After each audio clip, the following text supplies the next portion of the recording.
السلام علیکم سامعین، آپ دیکھ رہے ہیں مکس سٹوری چینل۔ کہانی جنت کے پتے پیش کی جا رہی ہے، جس کو لکھا ہے نمرہ احمد نے۔ وہ بیسن کی ٹوٹی پہ جھکا چہرے پہ پانی کے چھینٹے ڈال رہا تھا۔ جب اسے یقین ہو گیا کہ وہ مکروہ صورت اس کی جلد سے ہر نشان چھوڑ چکی ہے تو اس نے چہرہ اٹھا کر باتھ روم کے آئینے میں دیکھا۔ ماتھے پہ سامنے کو گرے اس کے گہرے بھورے بال، منہ دھلا دھلایا ہو چکا تھا۔ اس نے سٹینڈ سے لٹکتا تولیہ اتارا اور منہ رگڑتا باہر آیا۔ لاؤنج میں ٹی وی چل رہا تھا، اس کا لیپ ٹاپ بھی آن پڑا ہوا تھا۔ صوفے پہ بیٹھتے ہوئے اس نے تولیہ ایک طرف ڈالا، پھر لیپ ٹاپ گود میں رکھتے ہوئے اس نے موبائل نکالا۔ اسے ممی کو فون کرنا تھا۔ دوسری جانب گھنٹی جا رہی تھی، وہ منتظر سا اسے سنتا گیا۔ ذہن کے پردوں پہ آج کے واقعات پھر سے چلنے لگے تھے۔ گزشتہ رات ماموں کے گھر سے نکلتے ہوئے اس کے ذہن میں ایک لائعمل تشکیل پا رہا تھا۔ جو آخری چیز وہ اپنی مشکل زندگی میں نہیں چاہتا تھا وہ اپنی بیوی کا اس شہر میں آ کر رہنا تھا، جہاں وہ پہلے ہی ایک مقیم ایجنٹ کی حیثیت سے دو زندگیاں گزار رہا تھا۔ اب اسے کسی نہ کسی طرح اس لڑکی کو روکنا تھا۔ جب اس نے کچن میں سفید پھول رکھے تو اس کے ذہن میں مکمل لائعمل نہیں تھا، مگر پھر بھی وہ جاتے وقت اس کی ایک کار پہ ایک جی پی ایس ٹریسر چسپاں کر آیا تھا۔ وہاں کھڑی دو گاڑیوں میں سے چھوٹی والی یقیناً اس کی تھی۔ وہ اس لڑکی پہ نظر رکھنا چاہتا تھا، اور آج کل اس کے پاس اتنا ڈھیر سارا وقت تھا کہ وہ اس پہ نظر رکھ سکے۔ اور پتہ نہیں کیوں جب بھی وہ اس کے بارے میں سوچتا تو وہ اس کو لڑکی کے نام سے ہی سوچتا۔ وہ اس کا نام نہیں لیا کرتا تھا۔ کچھ تھا جو اسے پسند نہیں آ رہا تھا۔ وہ امریکی سفارت خانے کی سیکنڈ سیکرٹری کی وجہ سے آج کل ادھر تھا۔ وہ بھارتی نژاد امریکی شہری تھی اور اس کی پاکستان سے 2 ماہ بعد روانگی تھی۔ جہان کی دلچسپی کی بات یہ تھی کہ اس کی اگلی پوسٹنگ استنبول میں امریکی سفارت خانے میں ہو رہی تھی۔ اگر اس تک رسائی حاصل کر لے تو استنبول میں اس کے بہت سے کام آسان ہو سکتے تھے۔ مسئلہ بس اتنا تھا کہ وہ اس کی کار تک بھی رسائی حاصل نہیں کر پا رہا تھا۔ وہ اپنی کار کا شیشہ صرف اور صرف کسی خواجہ سرا بھکاری کے لیے کھولتی تھی، کیونکہ اسے خواجہ سرا کی بددعا سے ڈر لگتا تھا۔ غالباً خاندانی وہم تھا، جسے وہ آفیسر امریکہ میں اتنے برس رہنے کے بعد بھی ختم نہیں کر سکی تھی۔ صرف اس کی کار کے انتظار میں اسے اب روز شام میں خواجہ سرا کا روپ دھار کر ان راستوں پر پھرنا تھا جس سے وہ گزرتی تھی۔ کسی دوسرے کے لیے شاید یہ بہت عجیب بات ہو، مگر اس کے لیے نہیں تھی۔ اس کے نزدیک خواجہ سرا بننا بالکل ایسے ہی تھا جیسے کسی ڈاکٹر کے لیے مکمل سفید اوور آل کی بجائے آف وائٹ اوور آل پہننا۔ ایسی تبدیلی جو نہ محسوس ہوتی اور نہ ہی بری لگتی۔ اپنے کیریئر کے دوران وہ اتنا کچھ بن چکا تھا کہ بہت عرصہ ہوا وہ ہی سی ختم ہو گئی جو عجیب و غریب ہونے کا احساس دلاتی۔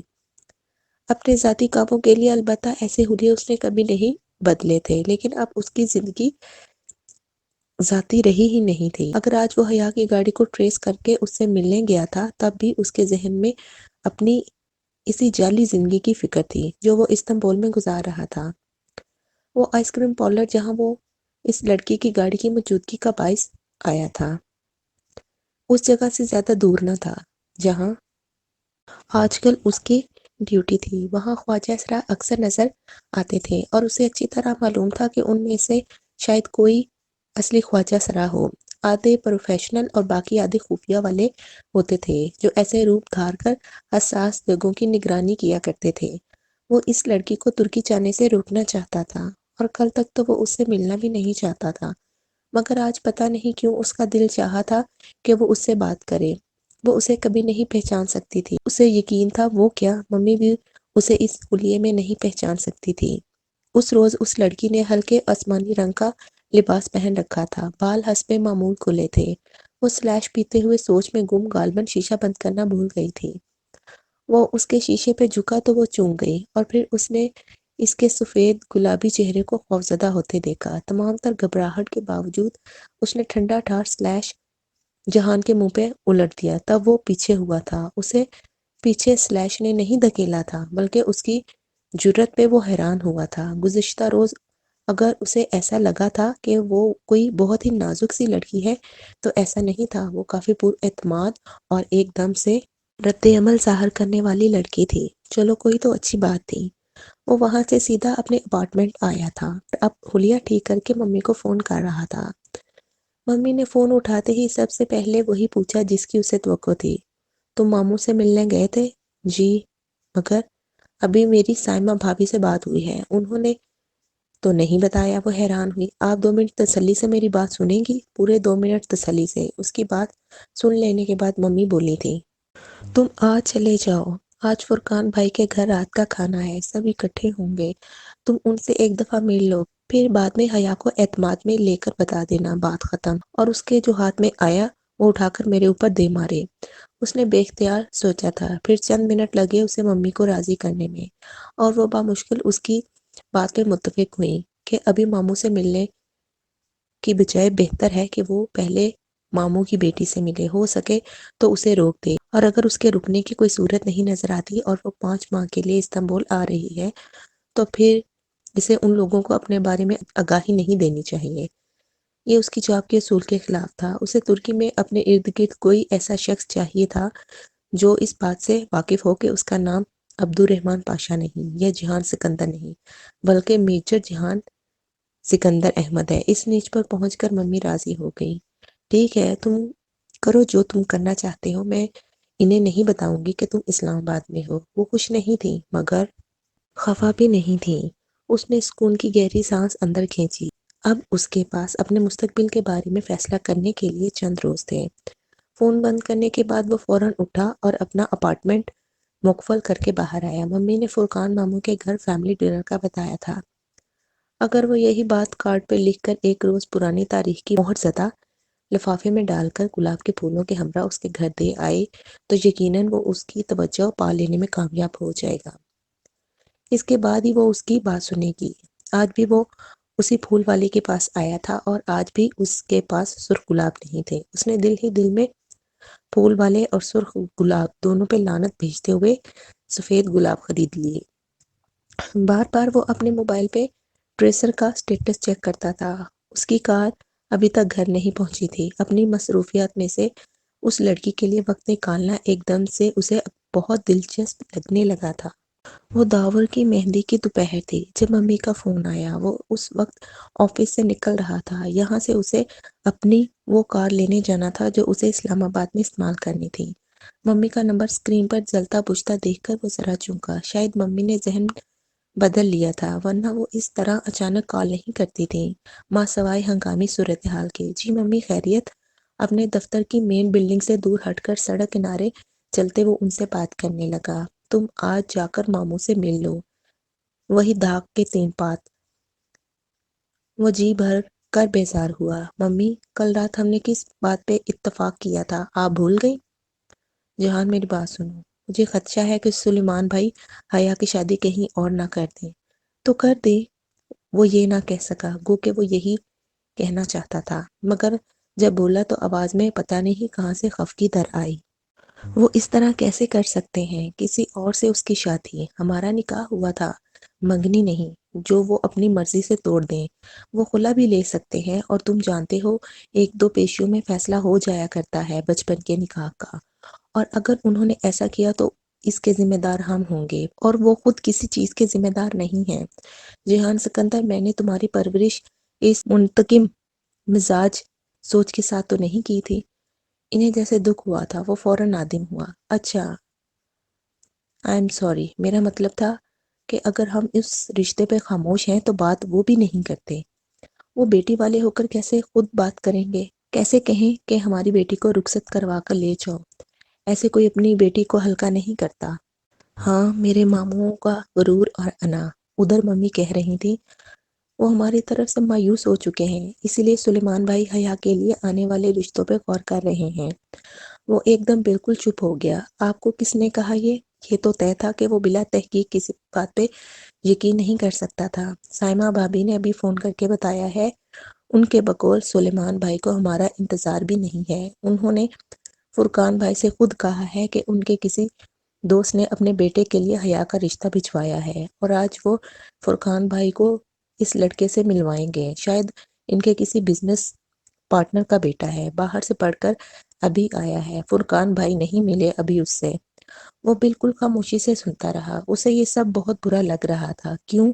وہ خود سمجھنے سے قاصر تھا۔ تم آج چلے جاؤ۔ میں اس رشتے کو توڑنا نہیں چاہتی جہان، وہ بے بسی سے کہہ رہی تھی۔ جب وہ لوگ مجھے بے حد غیر اہم سمجھ کر میرے منتظر ہی نہیں تو کیا فائدہ جانے کا؟ بھابھی بتا رہی تھی۔ حیا ہمارا پوچھ رہی تھی، اسے انتظار ہوگا؟ کیوں؟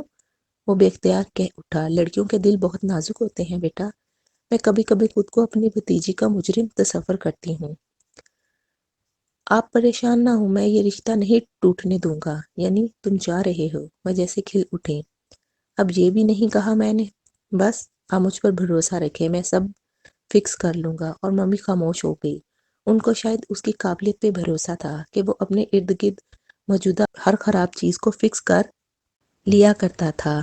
رشتوں اور چیزوں میں فرق ہوتا ہے۔ شاید ممی نے یہ بھی سوچا ہو۔ آج اس کو دیکھتے ہی پھول والے لڑکے کا چہرہ جگمگا اٹھا۔ صاحب، آج سرخ گلاب بہت سارے ہیں مگر مجھے سفید ہی چاہیے، اس نے بٹوا نکالتے ہوئے دو ٹوک انداز میں سنجیدگی سے کہا۔ لڑکے کا چہرہ جیسے اتر سا گیا، مگر پھر بھی وہ جلدی جلدی سفید گلابوں کو اکٹھے کرنے لگا۔ سفید گلاب بے شک بہت سے لوگوں کے نزدیک دشمنی کی علامت ہے، مگر بہت سے اسے امن اور صلح کی نشانی ہی گردانتے تھے۔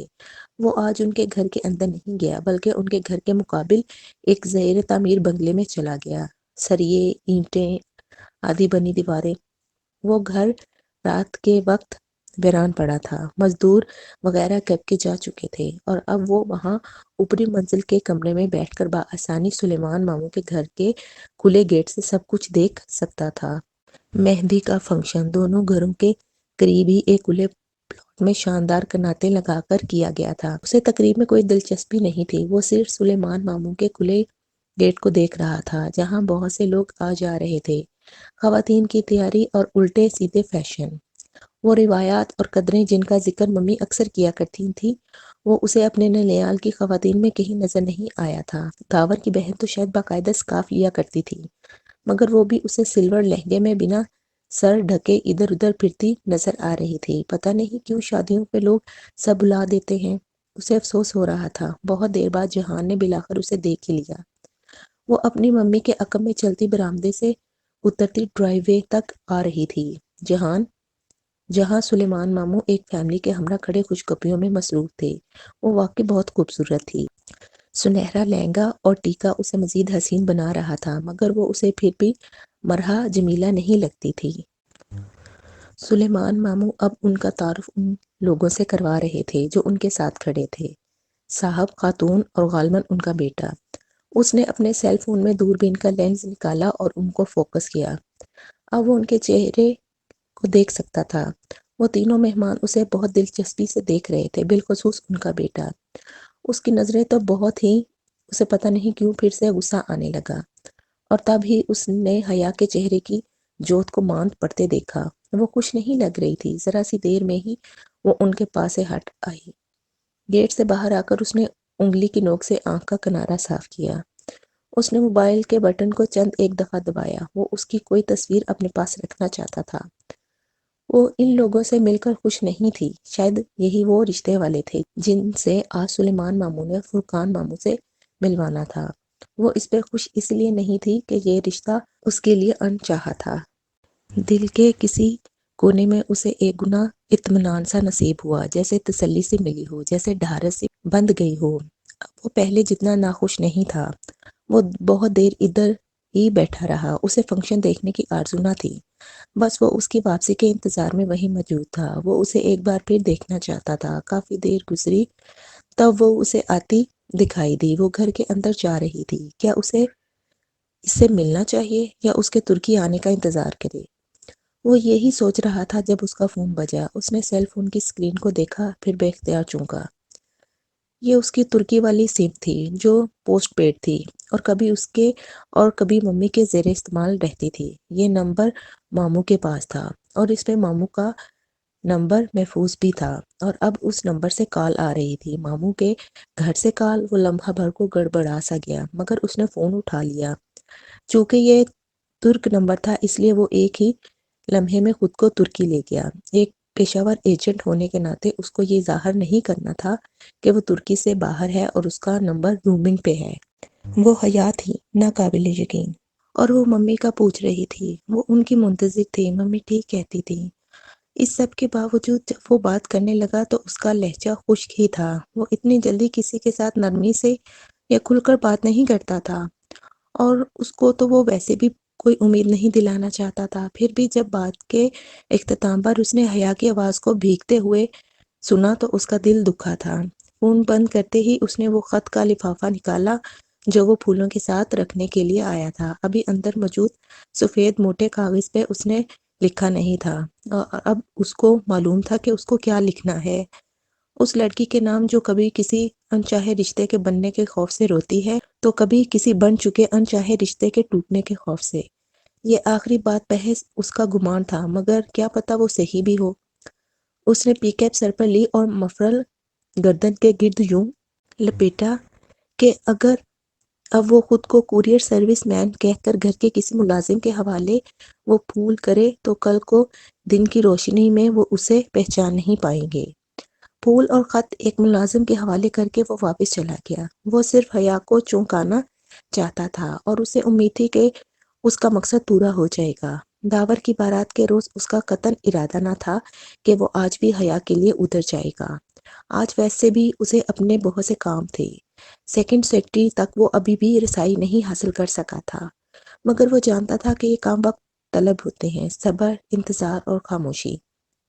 یہ تین چیزیں اس نے اپنی جاسوسی مہمات کے دوران سیکھی تھیں۔ آج بھی اس کا کام نہیں ہو سکا تھا اور وہ واپس گھر جا رہا تھا، مگر صرف آخری منٹ میں ہی اس نے یوں ہی سرسری سا سلیمان ماموں کا گھر کا جائزہ لینے کا سوچا۔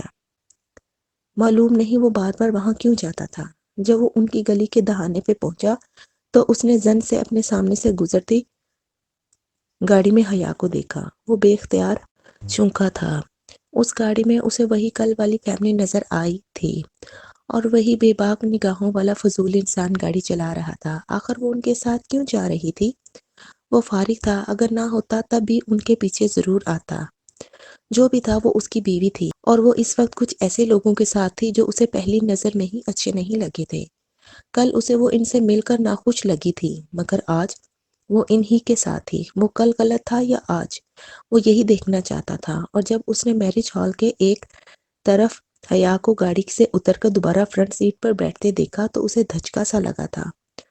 وہ کیسے یوں کسی کے ساتھ بیٹھ سکتی تھی؟ کیا وہ ہر ایک کے ساتھ بیٹھ جانے والی لڑکی تھی؟ اسے شاید غصہ آیا تھا۔ ایک تو اس کا لباس، پھر وہ اتنا میک اپ کرتی تھی، اتنی نک سک سے تیار ہوتی تھی، اوپر سے رات کا وقت۔ اس کا دل چاہا تھا وہ ابھی اس کو ہاتھ سے پکڑ کر اس آدمی کی کار سے نکال لے، اور اگر اس نے وہ عجیب سا حلیہ نہ اپنایا ہوتا تو شاید وہ یہ کر بھی دیتا۔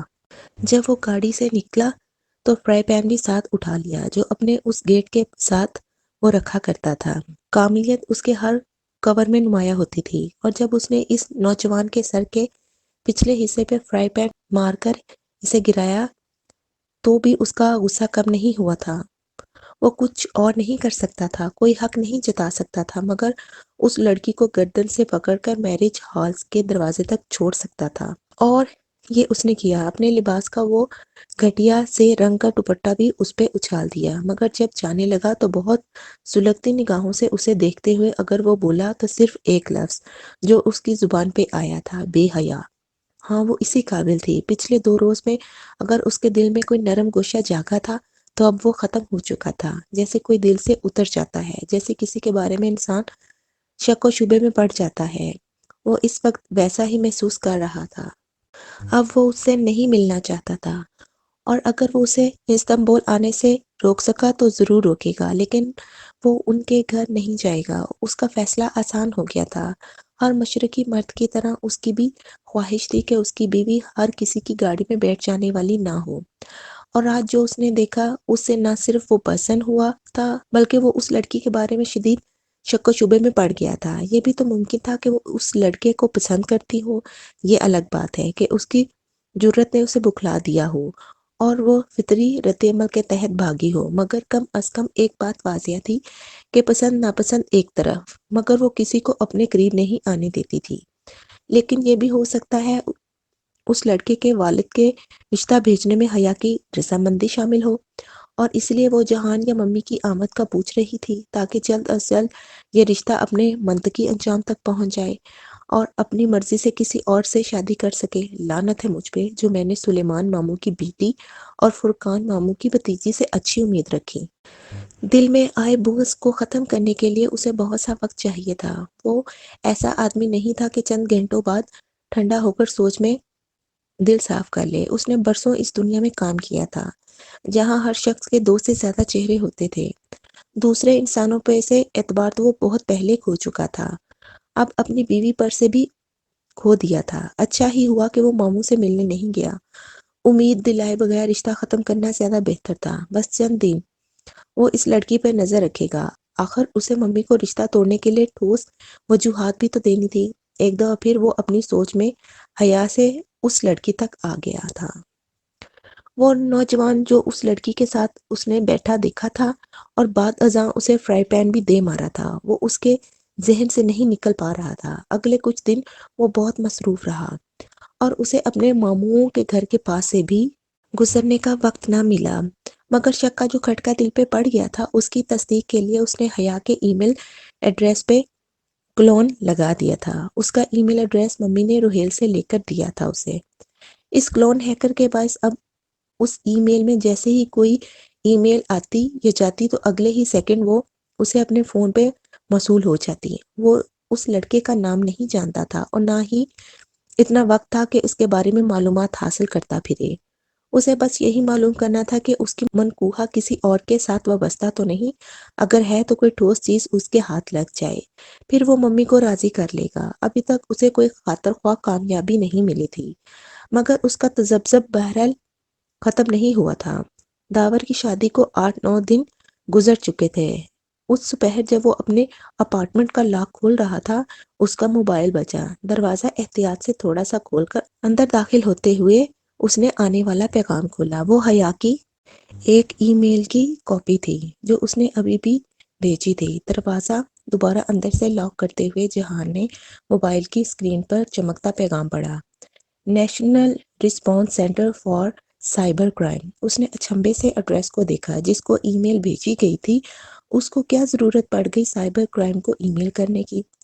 میل میں ایک ویب سائٹ پہ کسی ویڈیو کا پتہ لکھا تھا اور ساتھ میں ایک مختصر سی شکایت درج تھی جس کے مطابق اس کے کزن کی مہندی کی تقریب جو کہ چند دن پہلے منعقد ہوئی تھی کی کوئی فیملی ویڈیو انٹرنیٹ پر ڈال دی گئی تھی۔ وہ اس کے خلاف پرائیویسی ایکٹ کے تحت شکایت کر رہی تھی کہ اسے فوری طور پہ ہٹایا جائے۔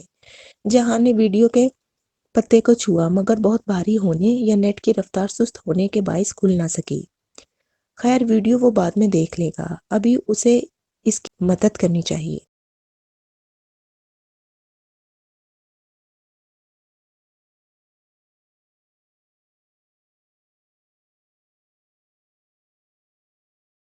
ان کا طریقہ کار ذرا پیچیدہ تھا۔ پہلے وہ شکایتی فارم بھیجتے جو ایف آئی آر کے مترادف ہوتا، پھر ایک بیان لینے کے لیے ایجنسی کے تھانے ضرور بلایا کرتے تھے۔ اب یہ خاندانی لڑکیاں کہاں تھانے کچہری کے چکر کاٹیں گی؟ اس لیے اسے کچھ کرنا چاہیے۔ اس سے لاکھ گلے شکوے ہونے کے باوجود وہ اس کی مدد کرنا چاہتا تھا۔ ممی سے اس نے حیا کا موبائل نمبر بھی ای میل ایڈریس کے ساتھ ہی لیا تھا۔ ممی کا حیا سے کوئی خاص رابطہ تو نہیں تھا، بس ایک بار فاطمہ مامی نے حیا کے نمبر سے کال کی تھی تو نمبر آ گیا۔ اس نے چند لمحے سوچا پھر اپنے لینڈ لائن سے اس کا موبائل نمبر ڈائل کیا۔ یہ سرکاری فون تھا، اس کا نمبر کسی سی ایل آئی پہ نہیں آتا تھا، بس پرائیویٹ نمبر لکھا آتا تھا۔ آواز بدلنا کبھی بھی اس کے لیے مسئلہ نہیں رہا تھا۔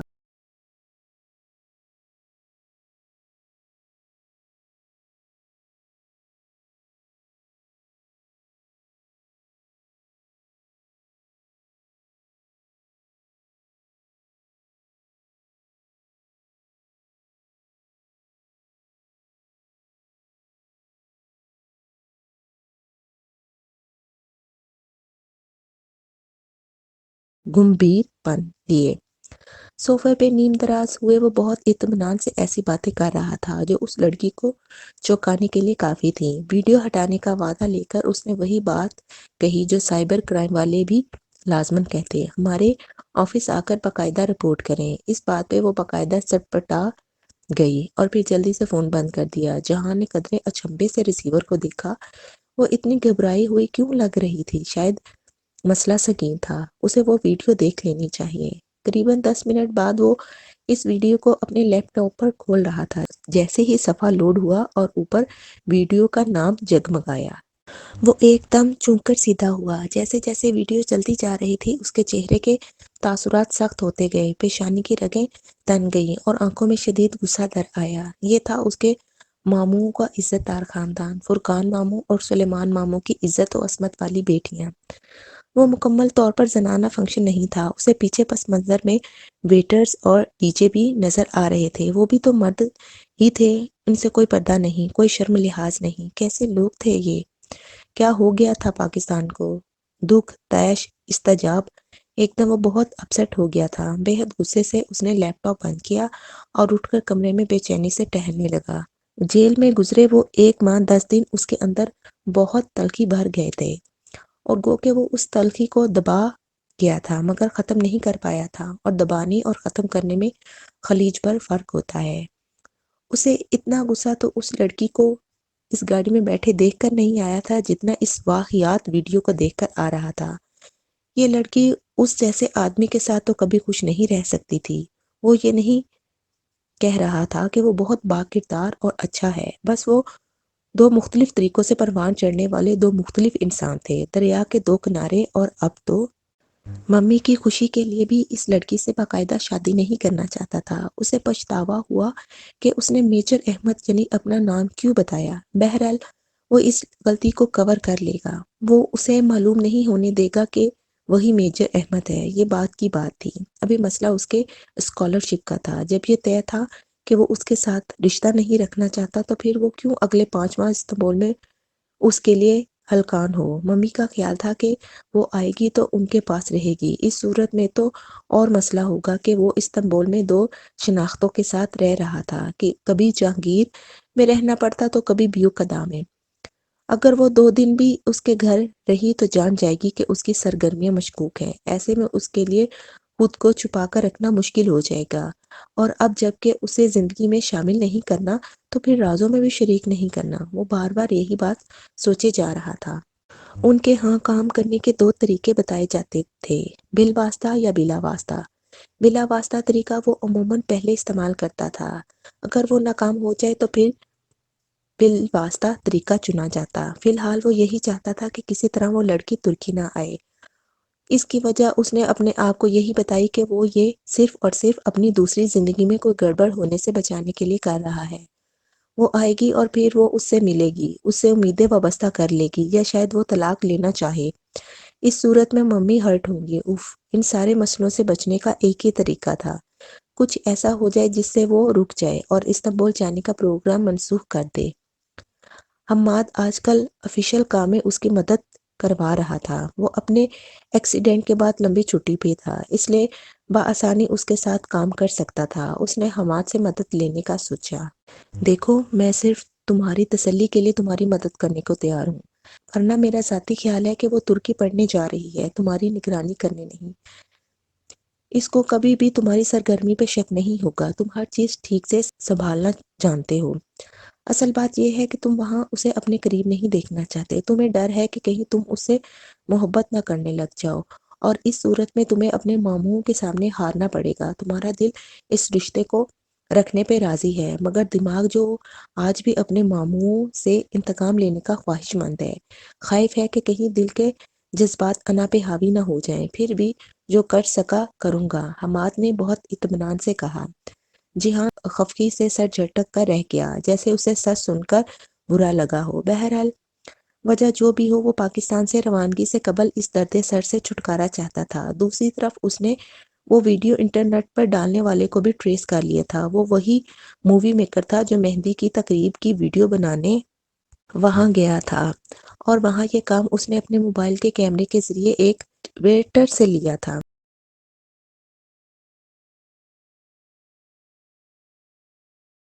ویڈیو دی تھی وہ بھی نکلوا لی تھی، پھر بھی اگر انٹرنیٹ پر کسی نے اسے اپنے کمپیوٹر میں سیو کر لیا ہو تو اس کا کوئی ریکارڈ نہیں تھا، کہیں نہ کہیں تو وہ ضرور ویڈیو ہوگی، ساری دنیا سے تو وہ نہیں نکلوا سکتا تھا۔ بہرحال اس نے اس مووی میکر کے اکاؤنٹ کو اپنی دسترس میں لے لیا تھا۔ ویڈیو اس نے ہٹائی نہیں بلکہ ہٹانے کے صورت میں وہ لڑکی کبھی اس سے ملنے نہ آتی، مگر اس کا صفحہ بلاک ضرور کر دیا، یوں کہ اس کے ماموں کے گھر کے سیکٹر کے علاوہ وہ ملک میں کہیں بھی دیکھی نہیں جا سکتی تھی۔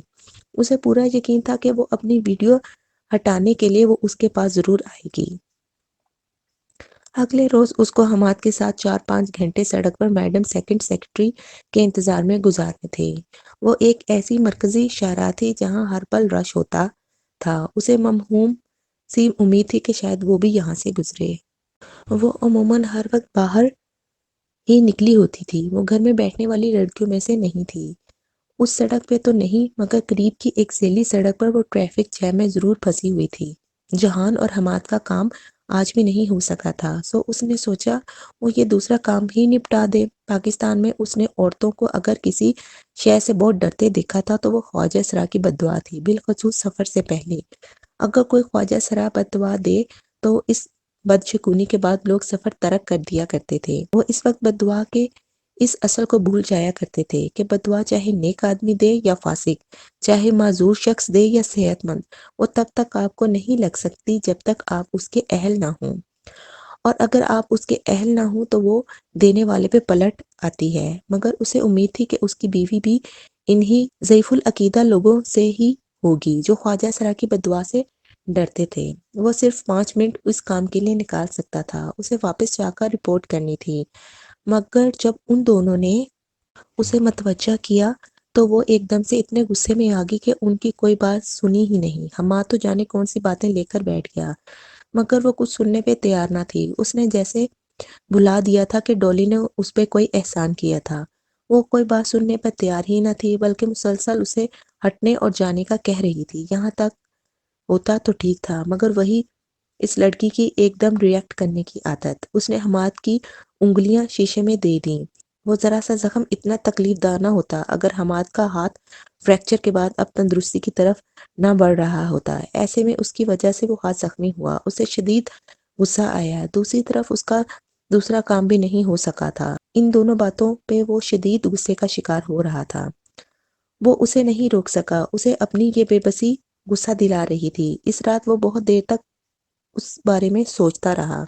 وہ منظر جب وہ اس لڑکے کی کار میں بیٹھ رہی تھی اور وہ ویڈیو، وہ کچھ بھی فراموش نہیں کر پا رہا تھا۔ اسے اس لڑکی سے کوئی تعلق نہیں رکھنا تھا، پھر بھی ایک دفعہ وہ اس سے ملنا چاہتا تھا۔ اگر وہ اسے اسی طرح اسکالرشپ لینے سے باز رکھ سکتا تھا تو یقیناً وہ اسے ترکی میں نہیں دیکھے گا، اس لیے یہ ملاقات اہم اور ضروری تھی۔ وہیں بستر پر لیٹے لیٹے اس نے اپنے لینڈ لائن سے اس کا نمبر ملایا۔ کافی گھنٹیوں کے بعد اس نے فون اٹھایا اور چھوٹتے ہی ملنے کے لیے رضامندی ظاہر کر دی۔ ایسا لگتا تھا جیسے وہ نیند سے بیدار ہوئی ہو، اور اس کے انداز سے یہ بھی ظاہر تھا کہ وہ گھر والوں کو بتائے بغیر ملنے آئے گی۔ پتہ نہیں اس نے ان سفید پھولوں کے بارے میں گھر میں کیا بتایا ہوگا۔ شاید اس نے کوئی بہانہ کر دیا ہوگا، شاید پھول چھپا دیے ہوں۔ کوئی بعید نہیں کہ کل وہ اپنے ابا کو ساتھ لے آئے۔ ویسے اسے امید نہیں تھی کہ وہ گھر والوں کو درمیان میں لائے گی۔ جو بھی تھا وہ لڑکی کافی باہمت اور اپنے مسائل خود حل کرنے والی لڑکی لگتی تھی۔ اس سے ملنے کے لیے ایک جعلی سیف ہاؤس کا انتظام زیادہ مشکل نہیں تھا۔ سب انتظام اس نے خود ذاتی طور پہ کیا تھا۔ البتہ یہ طے تھا کہ وہ اس سے اسکرین کے پیچھے سے بات کرے گا، جیسے بعض اوقات کچھ لوگوں کو تفتیش یا پوچھ گچھ کے لیے بلا کر بات کی جاتی ہے۔ اس نے اپنا درست نام میجر احمد بتا کر البتہ غلطی کی تھی۔ ہو سکتا ہے فرقان ماموں کی وہ بات کہ سکندر کا بیٹا لاہور میں پوسٹڈ ہے اس نے سن رکھی ہو اور وہ اس بارے میں شبہات کا شکار ہو سکتا ہے کہ اس کے دادا کا نام بھی ہو معلوم ہو، اور اب اگر ایک میجر احمد اس کے سامنے خود کو چھپاتا ہے تو وہ 2+2 کر کے یہ جان سکتی تھی کہ وہ کون ہے۔ وہ اتنی ذہین تھی یا نہیں وہ نہیں جانتا تھا۔ وہ خود ایک کاملیت پسند تھا۔ اس کی کور سٹوری میں کوئی خامی، کوئی جھول نہیں ہونا چاہیے۔ یہ اس نے اپنی جاب کے دوران سیکھا تھا۔ اس کے پاس حیا کو دینے کے لیے کوئی ٹھوس وجہ ہونی چاہیے تھی کہ وہ کیوں اس اسکرین کے پیچھے بات کر رہا ہے، اور وجہ بہت سادہ سی تھی۔ وہ اسے یہ تاثر دے گا کہ اس کا چہرہ جھلسا ہوا ہے۔ اسکرین چونکہ فروسٹڈ گلاس کی تھی تو اس کے پیچھے اگر وہ احمد کا آدھا جھلسا چہرہ دیکھتی تو جھلسا ہوا حصہ نمایاں نہ ہوتا۔ دھندلے شیشے کے باعث اسے کافی گہرے رنگ کا برن بنانا تھا۔ وہ یہی قیاس کرے گی کہ وہ اپنے احساس کمتری کا شکار ہے اور اس لیے ایک خوبصورت لڑکی کے سامنے آنے سے خائف ہے۔ ایک کامل اور ٹھوس وجہ۔ اس کے علاوہ ایک وجہ اور بھی تھی۔ اگر وہ اس کی بات نہیں سمجھتی اور اسکالرشپ سے پیچھے نہیں ہٹتی تو وہ ایک آخری کوشش کے طور پر حماد کو اس سے بات کرنے کو کہے گا، اور حماد کے نزدیک اس مسئلے کا سب سے بہترین حل یہی تھا کہ وہ خود کو میجر احمد ظاہر کر کے اس سے مل لے اور کسی بھی طرح اسے سمجھا دے کہ اس کے شوہر کے لیے یہ درست نہیں ہوگا کہ وہ وہاں جائے، اور یہ کہ اس کا شوہر کہیں اس کی وجہ سے مصیبت میں نہ پڑ جائے۔ ابھی اس گفتگو کا پورا متن طے ہونا باقی تھا، مگر یہ طے تھا کہ وہ یہ کوشش ضرور کرے گا۔ اس کا رشتہ دار ان کے قریب استنبول میں رہے، یہ اس کے لیے کوئی خوشائندہ بات نہیں تھی۔ مجھے لگتا ہے تم اپنی مسز کے آنے سے خائف اس لیے ہو کہ تم کہیں ان کی محبت میں مبتلا نہ ہو جاؤ، کہیں تم ان سے متاثر نہ ہونے لگو، اور کہیں تمہارے پاس ان کو اپنی زندگی سے نکالنے کی وجہ ختم نہ ہو جائے۔ حماد اس کا مکمل ساتھ دے رہا تھا، مگر ساتھ میں وہ مسکرا کر ایسا تبصرہ بھی کر دیا کرتا تھا۔ وہ سر جھٹک کر نظر انداز کر دیتا۔ جب وہ میجر احمد کے اس خود ساختہ آفس آئی تو چیکنگ کے بہانے اس کا موبائل اس سے لے لیا گیا اور اس میں ایک بہت وسیع رینج کا حامل جی پی ایس ٹریسر ڈیوائس ڈال کر واپس کر دیا گیا۔ اگر وہ ترکی چلی جائے تب یہ ڈیوائس اس کے بہت کام آئے گی۔ جب وہ اندر آئی اور جہان اس سے مخاطب ہوا تو سب سے پہلے اس نے اسے یقین دلایا کہ اس ویڈیو کو وہ شہر کے ایک ایک بندے سے نکلوا چکا ہے۔ یہ سچ تھا، کم از کم شادی کے فنکشن کی مووی بنانے والے جس مووی میکر کی یہ حرکت تھی، اس نے پوچھ گچھ پر ہر اس شخص تک ان کو رسائی دے دی تھی جس کو اس نے یہ ویڈیو دی تھی۔ پھر بھی وہ جانتا تھا کہ اگر ان لوگوں نے ویڈیو مزید آگے کی ہو، یا لوگوں نے انٹرنیٹ سے ڈاؤن لوڈ کر لی ہو، یا کسی بھی دوسری صورت میں کہیں نہ کہیں وہ ویڈیو ضرور کسی کے کمپیوٹر میں پڑی ہوگی۔ لیکن بعض باتیں انسان غیر ارادی طور پہ کہہ دیتا ہے، جیسے جب اس نے بتایا کہ اس نے صرف صبر نہ کر سکنے کے باعث ملاقات کا بہانہ بنایا تھا، تو لمحے بھر کو وہ خود بھی حیران رہ گیا۔ ان پچھلے چند دنوں میں دیکھے جانے والے ناقابل برداشت مناظر کے باوجود وہ اس لڑکی سے بغیر کسی وجہ کے ملنا چاہتا تھا، یا پھر جو وجوہات اس کے پاس تھیں وہ محض اس کے قریب رہنے کا جواز تھا۔ شاید حماد ٹھیک کہتا تھا، پھر بھی وہ جانتا تھا کہ وہ دونوں دو مختلف سے لوگ کبھی بھی ایک نہیں ہو سکیں گے۔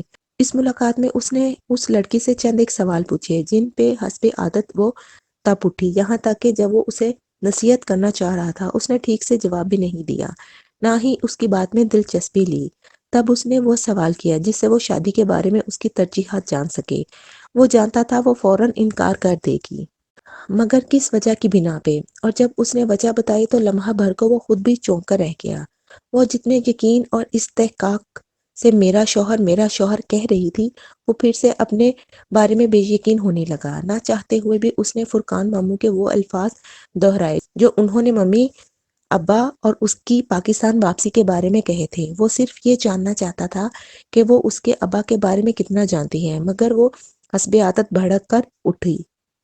تب اس نے اپنے قریب رکھے سرخ گلاب کے بکے میں کہ آج اسے واقعتاً سفید گلاب نہیں ملے تھے، نہ اس نے تگودوئی کی تھی، ایک ننھا سا کارڈ رکھ کر ڈالا۔ آنے کا شکریہ، ARP۔ کارڈ اس نے پھولوں کے اندر رکھ دیا۔ اس کے ساتھی نے بعد میں باہر جا کر حیا کو پھول دینے چاہے، مگر اس نے تو ان کو دیکھا تک نہیں اور چلی گئی۔ وہ جیسے بہت غصے میں تھی۔